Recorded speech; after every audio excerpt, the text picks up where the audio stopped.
Qu'est-ce que c'est? Une Bible? Tu lis la Bible, Ringo? Pas tous les jours. Au large biblique. Le podcast qui explore la Bible.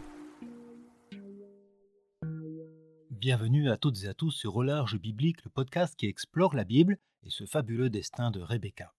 Nous avons mieux découvert ce personnage lors de sa venue au puits de la ville de Nahor. Le serviteur, missionné par Abraham, avait placé la barre haute en demandant à Dieu de répondre à la demande du patriarche, trouver une épouse pour Isaac qui appartienne à sa parenté. Alors qu'Abraham posait des critères ethniques et généalogiques, le serviteur impose à la supposée candidate des exigences d'ordre éthique basées sur l'hospitalité et la détermination. L'élu devra désaltérer ce voyageur étranger et se proposer d'approuver ses 10 chameaux. Rebecca passe le test haut la main, allant même au-delà de sa demande. Elle apparaît ainsi, aux yeux du serviteur, comme celle que Dieu a choisie pour Isaac. Bien plus, il se trouve que cette jeune fille appartient à la lignée de Terah, le père d'Abraham.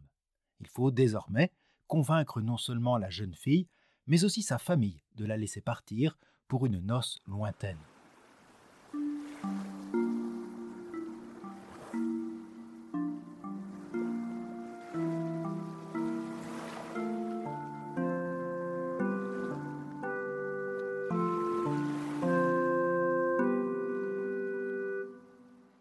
La jeune fille courut annoncer à la maison de sa mère ce qui venait d'arriver.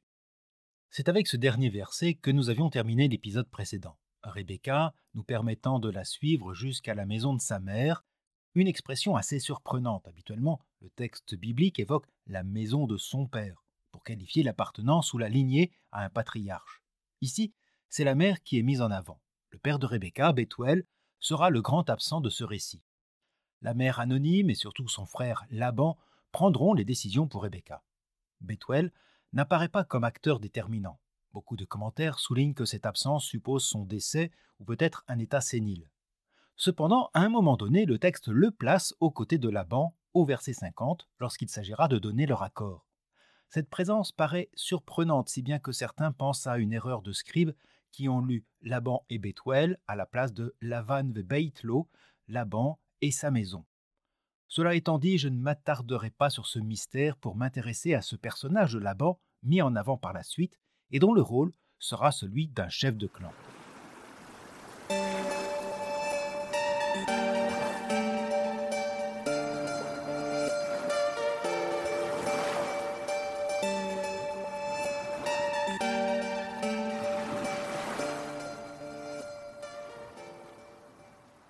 Rebecca avait un frère au nom de Laban. Il courut vers l'homme dehors à la source. Dès qu'il vit l'anneau et les bracelets au bras de sa sœur, et entendu sa sœur Rebecca lui dire « C'est ainsi qu'il m'a parlé », il s'en alla vers l'homme qui se tenait avec les chameaux près de la source. « Viens, dit-il, béni du Seigneur, pourquoi te tiendrais-tu dehors alors que dans la maison j'ai fait place nette pour les chameaux ?» L'homme entra dans la maison et débatta les chameaux. On leur donna de la paille et du fourrage, et pour lui et ses compagnons de l'eau pour se laver les pieds. On lui présenta de quoi manger, mais il s'écria « Je ne mangerai pas avant d'avoir dit ce que j'ai à dire. »« Parle, répondit-on. » Laban est un personnage déterminant pour notre histoire, comme il le sera plus loin lors du cycle de Jacob, auprès duquel ce dernier trouvera refuge. Tandis que sa sœur court vers son clan annonçant ce qui s'est passé, Laban court aussi, mais en sens inverse. Il se dirige vers l'homme. Cette précipitation, cet empressement, n'est pas du même ressort. Laban et Rebecca sont des personnages très différents. Le rédacteur souligne l'intéressement de Laban, l'opposant ainsi à la gratuité du geste de Rebecca. En effet, celle-ci avait offert ses services avant de recevoir ses 2 bracelets et cet anneau. À l'inverse, comme le souligne le texte, c'est après avoir vu ces présents précieux que Laban offre l'hospitalité à cet homme de manière intéressée. Le portrait suggère une attitude vénale qu'on pourra encore observer par la suite et bien plus lors du cycle de Jacob. À cet instant, Laban ne connaît de l'homme que ce que Rebecca a pu en dire. Un homme près de la source lui a offert ce bracelet et ces anneaux après qu'elle lui a donné à boire et abreuvé ses 10 dromadaires. À sa demande, elle lui a offert l'hospitalité pour lui et ses compagnons. Bref, elle ne peut donner que la description d'un voyageur aisé. Et Laban ne semble pas ici s'intéresser à l'origine de l'homme ou à son trajet. Il lui offre l'hospitalité pour lui et ses hommes et ses bêtes. Dans la maison, j'ai fait place nette pour les chameaux, dit-il. Le texte souligne l'ironie de la situation. Laban accueille l'inconnu par ces termes honorifiques et flatteurs, béni du Seigneur, béni de Yahvé, les mêmes mots par lesquels le serviteur commençait son action de grâce précédemment, béni soit Yahvé, Dieu de mon maître, Abraham, qui m'a conduit à la maison des frères de mon maître. Laban montre ici beaucoup d'ardeur à accueillir ce riche étranger. Mais cet empressement ne vaut pas celui de Rebecca qui avait abreuvé les bêtes, car ici, c'est le serviteur lui-même qui doit s'occuper de ses chameaux et non Laban. Un repas est offert, mais notre serviteur a d'abord une révélation à faire.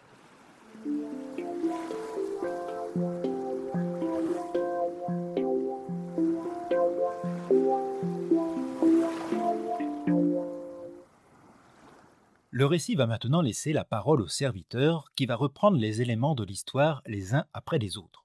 Son identité et celle de son maître, la mission que celui-ci lui a confiée, son arrivée près du puits et sa prière à son Dieu, ainsi que la réponse de ce dernier avec la venue de Rebecca. Tout cela peut sembler pour les lecteurs et auditeurs que nous sommes une répétition des faits. Répétition, verbeuse et inutile, en fait, non. Nous allons reprendre les paroles du serviteur les unes après les autres et nous allons voir qu'il ajoute ou omet sciemment certains éléments. Ce qu'il raconte n'est pas tout à fait la même histoire que nous connaissons. Mais ces différences servent son propos face à ce public qu'il doit convaincre. Le serviteur commence par se présenter ainsi que son maître. Soyez attentifs à la manière dont il décrit ce dernier. L'homme reprit. « Je suis serviteur d'Abraham. Le Seigneur a comblé de bénédictions mon maître, qui est devenu un grand personnage. Il lui a donné petit et gros bétail, argent et or, serviteurs et servantes, chameaux et ânes. Sarah, la femme de mon maître, lui a enfin donné un fils en ses vieux jours. Mon maître lui a transmis tous ses biens et m'a fait prêter serment en ces termes. Tu ne feras pas épouser à mon fils une fille des Cananéens dont j'habite le pays. Jure d'aller vers ma famille, vers la maison de mon père, prendre une femme pour mon fils. Je dis alors à mon maître, peut-être cette femme ne me suivra-t-elle pas. Il me répondit, le Seigneur, en présence duquel j'ai marché, enverra son ange avec toi et fera réussir ton voyage. Tu prendras pour mon fils une femme de ma famille et de la maison de mon père. Tu seras quitte de mon adjuration que si tu vas chez les miens. De même, si on ne te la donne pas, tu en seras quitte. » Vous l'avez entendu, notre serviteur insiste lourdement sur les richesses et la réussite d'Abraham.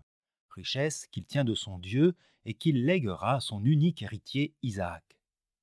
Il omet ainsi l'existence d'Ismaël, mais aussi la situation d'urgence et de fin de vie. La mort de Sarah n'est pas évoquée, ni celle attendue d'Abraham. Il n'évoque pas non plus le fait que le patriarche ait interdit à son fils de séjourner en Aram, probablement pour ne pas contrarier ses hôtes. Par contre, il préfère ajouter qu'il doit trouver cette épouse non pas seulement parmi la vaste et vague parenté d'Abraham, mais uniquement, rapporte-t-il, dans la maison de mon père, Terah, ce que le patriarche n'avait jamais précisé. Or, le serviteur se fait insistant sur ce point. Tu ne seras quitte de mon adjuration que si tu vas chez les miens. Tout est raconté de manière à glorifier Abraham, ses richesses et celles futures de son héritier Isaac, mais aussi le choix du patriarche pour la maison de son père, honorant ainsi le clan de Laban et flattant l'intérêt de ce dernier.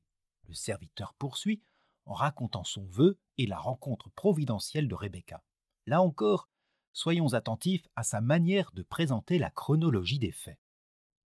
Aujourd'hui, je suis arrivé près de cette source et j'ai dit « Seigneur, Dieu d'Abraham, mon maître, si vraiment tu daignes faire réussir le voyage que je poursuis, me voici près de la source. Eh bien, la jeune fille qui sortira pour puiser et à qui je dirai « Donne-moi à boire un peu d'eau de ta cruche », si elle me répond « Bois toi-même et je puiserai aussi pour tes chameaux », ce sera la femme que le Seigneur a destinée au fils de mon maître. Je n'avais pas fini de parler en moi-même que Rebecca est sortie, la cruche sur l'épaule. Elle est descendue à la source pour puiser. Je lui ai dit « De grâce, donne-moi à boire ». Elle s'est empressée d'abaisser la cruche et a dit « Bois et j'abreuverai aussi tes chameaux ». J'ai bu et elle a abreuvé les chameaux. Je l'ai interrogée « De qui es-tu la fille ?»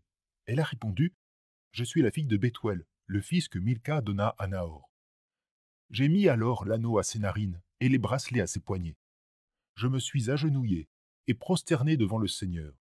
J'ai béni le Seigneur, Dieu d'Abraham mon maître, qui avait fidèlement conduit mon voyage, afin que je prenne la nièce de mon maître pour son fils.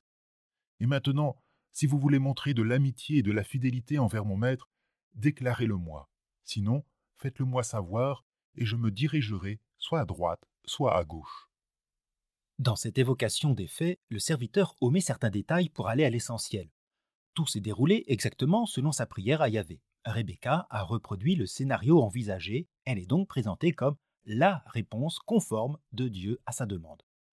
Elle est le choix du Seigneur parmi le clan de Laban. Cependant, vous avez peut-être remarqué que notre serviteur a placé le don des bracelets et de l'anneau après la révélation de l'identité de Rebecca et non avant. On se souvient que Rebecca reçut ses bijoux après avoir accompli sa lourde et généreuse tâche sans que le serviteur connaisse sa filiation. Celui-ci ajoute qu'il a lui-même couvert de ses présents. En faisant cela, il a placé le critère généalogique en premier. Rebecca est honorée non pas pour avoir abreuvé ses chameaux, mais surtout en raison de son appartenance à la maison du père d'Abraham. En le racontant ainsi, une fois encore, le serviteur flatte le clan de Laban. Il le répète encore en évoquant dans sa prière « J'ai béni le Seigneur, Dieu d'Abraham mon maître, qui avait fidèlement conduit mon voyage, afin que je prenne la nièce de mon maître pour son fils. » Cette distorsion des faits peut nous embarrasser, mais elle correspond à l'art de la rhétorique et montre la sagesse ou la ruse du serviteur. Celui-ci nous offre une véritable leçon de ce qu'on appelle le storytelling, l'art de raconter une histoire afin de capter l'attention de son auditoire. Voilà pourquoi il ne résume pas en 2 phrases l'objet de sa visite. Il raconte, d'un certain point de vue, l'objet de sa mission et son déroulement en obligeant son auditoire à prendre part à son scénario. Ils deviennent ainsi les témoins privilégiés de cette élection divine. L'objet est bien entendu cette demande en mariage qui n'est plus seulement présentée comme le vague désir du riche Abraham, leur parent, mais la volonté même de Dieu, Yahvé, qui a enrichi et soutenu le patriarche et donc choisi d'honorer Rebecca. Comment dès lors s'y soustraire et ne pas honorer aussi ce lien avec Abraham, qualifié avec ces termes liés à l'alliance d'amitié solide, émet, et d'attachement fidèle, Resed.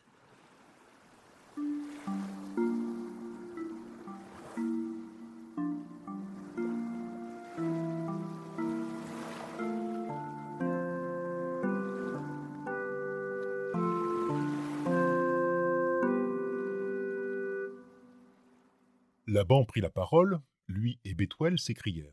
« C'est du Seigneur qu'est venue cette affaire, et nous n'avons rien à t'en dire ni en bien ni en mal. Rebecca est là devant toi, prends-la et va. Qu'elle soit la femme du fils de ton maître, comme le Seigneur l'a dit. » Lorsque le serviteur d'Abraham entendit ces paroles, il se prosterna à terre devant le Seigneur. Le serviteur sortit des objets d'argent, des objets d'or, des vêtements qu'il donna à Rebecca, ainsi que de riches présents qu'il offrit à son frère et à sa mère. Ils mangèrent et burent, lui et ses compagnons, et passèrent la nuit.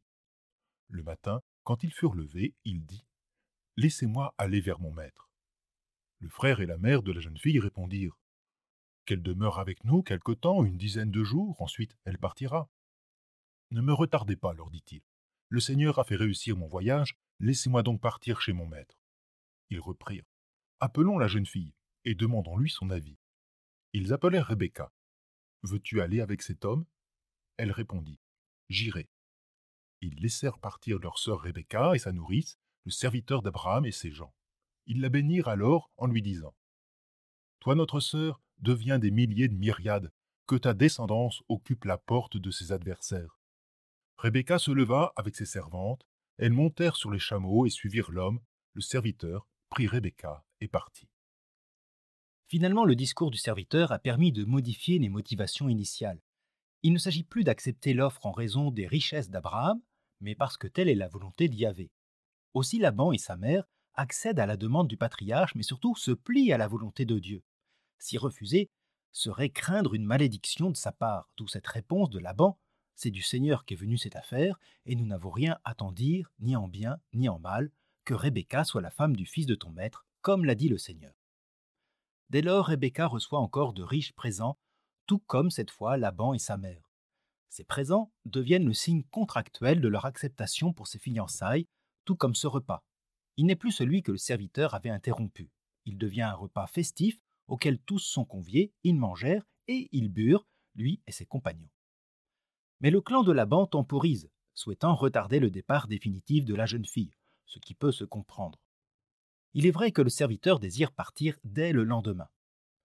Quelle est l'urgence, sinon peut-être la crainte de la mort de son maître avant qu'il n'ait accompli sa mission? Or, ce n'est pas l'argument qu'il avance, préférant rappeler la volonté de Dieu. Le Seigneur a fait réussir mon voyage, laissez-moi donc partir chez mon maître. Cependant, Laban et les siens trouvent enfin, si j'ose dire, qu'il manque le consentement de la jeune fille. Rien ne pourra se faire sans elle. Elle demeure libre de refuser, ce sont les termes du contrat présentés par Abraham et son serviteur. Et sa réponse ne laisse aucun doute. Ils appelèrent Rebecca et lui dirent « Veux-tu aller avec cet homme ?» Elle répondit « J'irai ». Le verbe « aller » employé ici et la réponse assurée de la jeune fille nous renvoient une fois encore à la figure d'Abraham au tout début de son histoire, au chapitre 12 du livre de la Genèse, lorsque le Seigneur lui dit « Va, quitte ton pays, ta famille et la maison de ton père, vers le pays que je te ferai voir. » Et Abraham s'en alla comme le Seigneur le lui avait dit. Le récit renvoie le lecteur à la même réponse de foi pour décrire l'acceptation de Rebecca, suggérant qu'elle-même met sa confiance en Dieu, prête à quitter son pays, sa famille, la maison de son père, vers un endroit qu'elle ne connaît pas plus que cet époux. Le parallèle avec Abraham peut encore s'entendre dans la bénédiction qu'elle reçoit des siens. Deviens des milliers de myriades, que ta descendance occupe la porte de ses adversaires. Phrase qui n'est pas sans rappeler la promesse divine faite à Abraham en Genèse 22 à la fin du récit de la ligature d'Isaac. Je te comblerai de bénédictions, je rendrai ta postérité aussi nombreuse que les étoiles du ciel et que le sable qui est sur le bord de la mer, et ta postérité conquérera la porte de ses ennemis. Rebecca n'est pas seulement une fiancée trouvée en Aram pour Isaac. Elle est maintenant pourvue de la même bénédiction qu'Abraham, auquel elle ressemble par son attitude généreuse et sa foi. Rebecca peut partir, accompagnée de sa nourrice et ses servantes, vers ce pays que le Seigneur lui fera voir. Et effectivement, comme nous allons l'entendre, après un voyage raconté aussi rapidement que l'aller, Rebecca est amenée au puits de Lahai-Roi, lieu signifiant « le Seigneur voit ».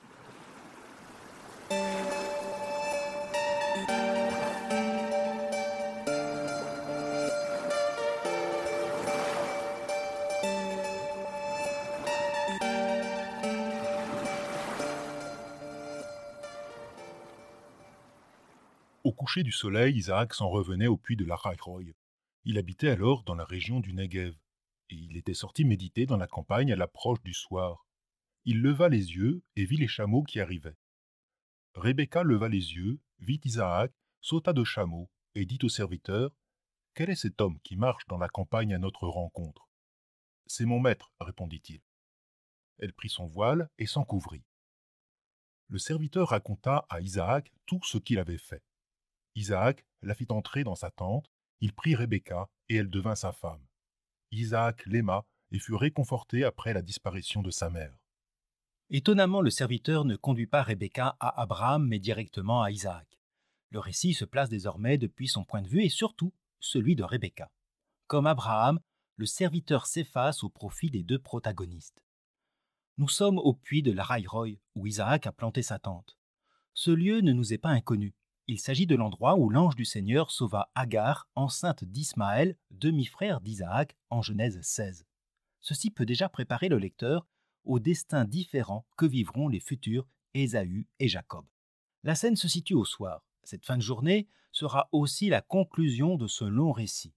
Isaac était sorti méditer, un verbe hébreu qu'on pourrait aussi traduire par « se promener ». Le récit met en parallèle les gestes des deux futurs époux. Tous deux convergent vers Lahai-Roi, l'une depuis ce long trajet araméen, l'autre depuis sa promenade méditative. Tous deux lèvent leur regard, l'un observant cette longue caravane, l'autre apercevant cet homme venir à elle. En sautant de son chameau, Rebecca fait preuve encore de cette indépendance qui la caractérise. L'initiative vient d'elle, qui interroge le serviteur. En sautant de sa monture, elle se met aussi au même niveau, sur le même plan qu'Isaac. En se couvrant le visage, geste coutumier, elle accepte librement d'être sa fiancée. Le récit est moins prolixe pour Isaac. Nous n'entendons pas cette fois les propos que le serviteur rapporte à son maître. Mais nous en connaissons les points essentiels pour avoir suivi cette histoire. la demande d'Abraham, l'élection divine de Rebecca jusqu'à l'acceptation pleine et entière de cette dernière. Le rédacteur raconte cette fois l'acceptation d'Isaac lorsqu'il fait entrer immédiatement Rebecca sous sa tente. Elle est désormais de sa maison. Le texte hébreu est étrange à cet endroit, indiquant qu'Isaac fait entrer Rebecca sous la tente de Sarah sa mère. Beaucoup y voient comme une addition malheureuse, mais il se peut aussi que ces quelques mots, peu repris dans nos traductions, rappellent le décès de la mère. Par la suite, le texte se poursuit, rappelant qu'Isaac fut réconforté après la disparition de sa mère. On pourrait se demander alors si Isaac ne considère pas Rebecca tel un substitut maternel. Ce serait oublier l'arrière-fond de ce livre de la Genèse au chapitre 2. Aussi l'homme laisse-t-il son père et sa mère pour s'attacher à sa femme et ils deviennent une seule chair. Le récit met en œuvre ce précepte. Sans aller dans une surenchère psychologisante, la venue de Rebecca permet ainsi à Isaac de quitter ses vêtements de deuil et de s'ouvrir à un avenir, une postérité, comme le montrera la suite du récit. D'autant que cette suite raconte le décès d'Abraham. Quoi qu'il en soit, cette rencontre entre Rebecca et Isaac nous est présentée telle une histoire d'amour, depuis le regard et le geste de Rebecca jusqu'à ce verbe « aimer » en hébreu « ahav », utilisé pour décrire le sentiment d'Isaac envers cette épouse. C'est la seconde fois que ce verbe apparaît dans le livre de la Genèse. La première évoquait l'amour d'Abraham envers Isaac, celui que tu aimes, lors de la ligature. Plus loin, il désignera l'amour d'Isaac et Rebecca envers leurs enfants, et plus tard, celui de Jacob pour Rachel. Le verbe aimer désigne ainsi le sentiment d'attachement et de tendresse qui unit ces deux êtres.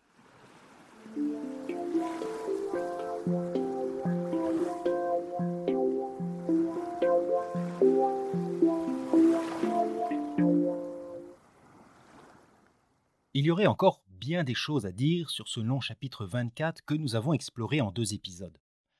Ces 64 versets proviennent d'une ultime révision du texte et ils permettent de caractériser le personnage de Rebecca. Elle n'est plus seulement une épouse, mais désormais le personnage désigné par Dieu, offrant une clé de lecture au passage suivant.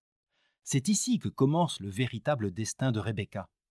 Une jeune fille qui ressemble davantage à Abraham qu'à son frère Laban, par son esprit d'hospitalité, son écoute et sa foi. Elle fait la même expérience du départ que le patriarche quittant son pays et la maison de son père pour suivre la volonté divine. Rebecca nous a été présentée comme une digne héritière d'Abraham et se situe dans une sorte de filiation spirituelle. Elle est de plus décrite telle une jeune fille volontaire et assez indépendante avec son esprit d'initiative. Ainsi, Abraham peut disparaître après la mort de son épouse et laisser place à ce nouveau couple, Rebecca et Isaac. Je place volontairement celle-ci en premier car elle va jouer un rôle prometteur et déterminant par la suite. Isaac n'est évidemment pas absent de cette histoire qui sera aussi celle de ce couple amoureux qui devra passer par l'épreuve de l'infécondité comme nous l'entendrons avec l'épisode suivant. D'ici là, je vous souhaite une bonne journée, une agréable soirée et je vous dis à bientôt sur Au Large Biblique.